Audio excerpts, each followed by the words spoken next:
yung sa 600 something million? Relax, easy. We'll get there. Sa iloto ba ito o yung sa...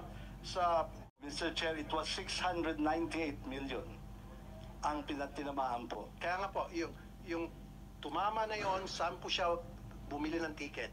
Sa iloto po. Sa iloto. Good. Now, sa executive session, I need to know kung sino yung nanalo. Kasi nga po, merong mga balita na karating sa amin na katropa nyo na po yung nanalo. Totoo yan. Kaya ako na-brought up yan kasi in-open up ni Senator Coco yung tungkol sa mga pagpanalo-panalo na yan.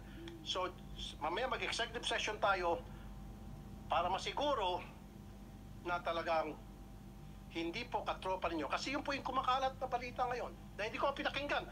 Remember, hindi ko tinalakay yan until sa dumating si Senator Coco.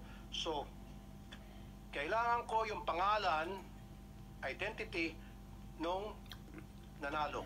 Especially sa iloto pala siya nanalo.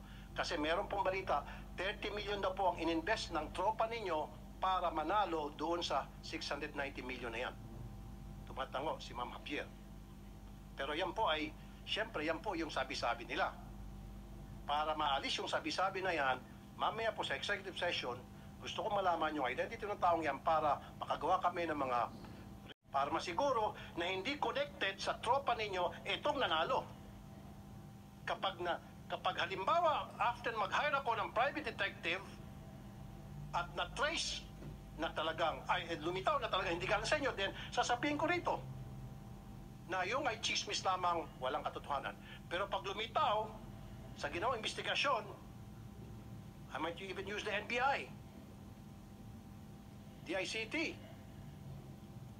private detectives, CIDG, lahat ng mga agencies ng gobyerno para gumawa ng cross-checking, LTO, PSA, kung connected ba o hindi, or SEC, connected ba o hindi sa mga kasamahan nyo dyan sa PCSO, itong nanalo. So mamaya sa executive session, Senator Coco. Maganda po itong bill ninyo, Mr. Chairman, na na-file ninyo. Itong lotto games na authorized by the PCSO. We have the big ones. We have the jackpot games are 5, Mr. Chair. We have the 642, the 645, the 649, 655, and then the 658. Over the Christmas period, we increased the jackpots of all these 5. Yes or no? Yes, Mr. Okay. Chairman. For the 642 and the 645, 100 million. For the 649, 655, and 658, 500 million. One time. The plan was to do it one time. May I know the legal basis? We are allowed to, we have a prize fund, Your Honor, prize fund reserve, and we are allowed to use this to spur the sales para magawin natin exciting and inviting yung game. For each game, fix na yung kanyang minimum jackpot eh. For every new draw, kung tinamaan yung jackpot, a new draw, balik siya sa minimum jackpot.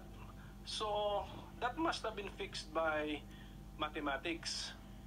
The probability of hitting 642 is 1 in 9 million. Basta, okay, and then that's why it deserves a certain jackpot. So when you made the jackpot all of a sudden 100 million, but the odds did not change, are you allowed by law to do that? The board is allowed, Your Chair, Mr. Chairman. That's why we have the prize fund reserve. It's precisely for this purpose. How is it stated in the law? We have a prize fund reserve for the purpose of? It's just the discretion of the board to add to the jackpot. Into the jackpot. Yeah. And then the decision was, it was one time, just to do it one time over the whole period of the year. Kasi every time may mananalo ka, you give in prize fund reserve. Kasi minsan talaga, this is jackpot driven, Your Honor. People bet because of the jackpot. So kung mababa ho, medyo matamlay po, that is the time when you pump in the prize fund reserve. What is the tenor of the board resolution that you will enhance the jackpot one time or One time po, yung ginawa namin for December so for one time. Because, Mr. Chair, at the end of the year, that will become dividend and will be reverted back anyway to the Bureau of the Treasury as dividend. So, might as well, we have decided to make the games more exciting.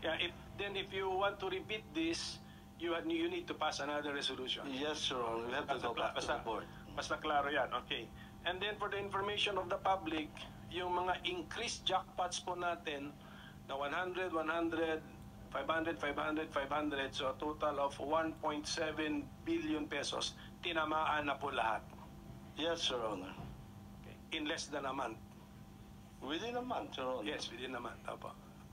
Okay, so we were stating facts, Mr. Chairman. Facts lang ito. Yun nga, Senator Coco, nakakapagtaka nga. Marami nagtataka, siyempre, especially yung mga mananaya na ang bilis na manalo ngayon sa PCSO, especially na the fact na hindi naman pwedeng sabihin kung sino yung mga nanalo, pwede naman nila itago. Plus, pagdating po dun sa online, sila naman may control ng computer system na yan. So, madali na nilang i-hocus-pocus. Yun po yung sinasabing hinaing ng marami mga mananaya. So, I think the PCSO is at liberty to reveal to us na yung in-increase na po yung mga jackpots, in all those games, available na yung online betting. Yes, Your Honor. Yeah, meaning to say, when si 642, ang minimum niyan, and what's the usual minimum ni 642? Or maximum jackpot pala? 5.9. Minimum ba? 5.9 po. Chief Mr. Chair. Bakit talanganin? Hindi, yung published. Tingit lang. Yes. Okay. Yung sabi niyo this December, tinamaan yung 642, 649, 645, 655. Are these all from Iloto? Hindi po, last night lang po yung Iloto. Ilan po yung tumama sa Iloto out of this 1, 2, Isa lang po yung kagabi lang po. 655. 600 million kasi yun, Senator Coco. Quick na lang, Senator Coco. Okay. Etong picture na ito, very controversial ito ngayon sa social media. Edited daw ito. Yes, Your Honor. Edited. Bakit kailangan i-edit? We have to protect the identity of the winner. Meron po nagreklamo sa amin one time, we covered the face, eh yung damit naman po ay nakilala. So, nagreklamo siya, sana naman daw po, wag ipakita naman po yung damit.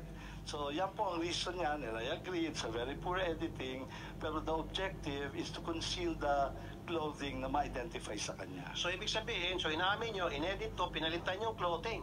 Opo.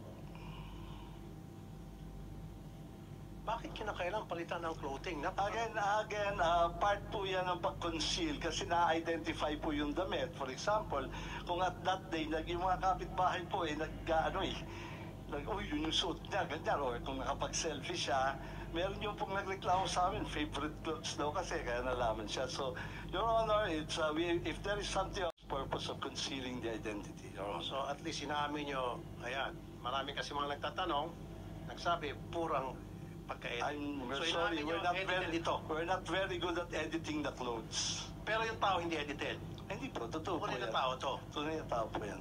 Okay. So, kaya sabi ko mamaya sa executive session, gusto ko malaman yung identity ng itong taon to, pati yung nanalo sa 690 million.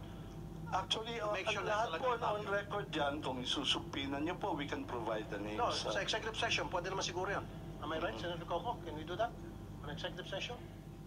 Yes, Mr. Chairman, let's make it a strictly executive session. Yes. Even on the part of the Senate, limitado yung mag-a-attend at saka identified natin. And then, of course, kami, liability na namin yung kami pang source ng leakage. Like I said, Mr. Robles, kasi nga po, may clamor na malaman yung katotohanan. Kasi marami sa mga mananayan nagsasabi, yung nanalo ng 690 million, hindi raw yung legit na mananaya, kundi galing daw sa tropa niya. I'm sorry, I'm gonna repeat this again. Yung pong kumakalat na balita, galing daw sa tropa niyo na nag-invest ng 30 million para makuha nga itong 690 million. Makita kung talagang totoong tao yon. And then gagawa nga ako ng cross-checking. Sinabi ko na kanina, I'm gonna use the NBI, the ICT, if I have to hire a private detective, para magkaroon ng cross-checking kung yun ba related sa inyo. Hindi. Pag lumitaw na hindi, sabihin ko rito na hindi related talagang legit winner yan. You agree, sir? Very good. Okay, Senator Coco, meron kayong gustong idagdag. Siguro, bumalik tayo ngayon doon sa komisyon na 14% na sinasabi in the first place, bawal yung komisyon. La la la.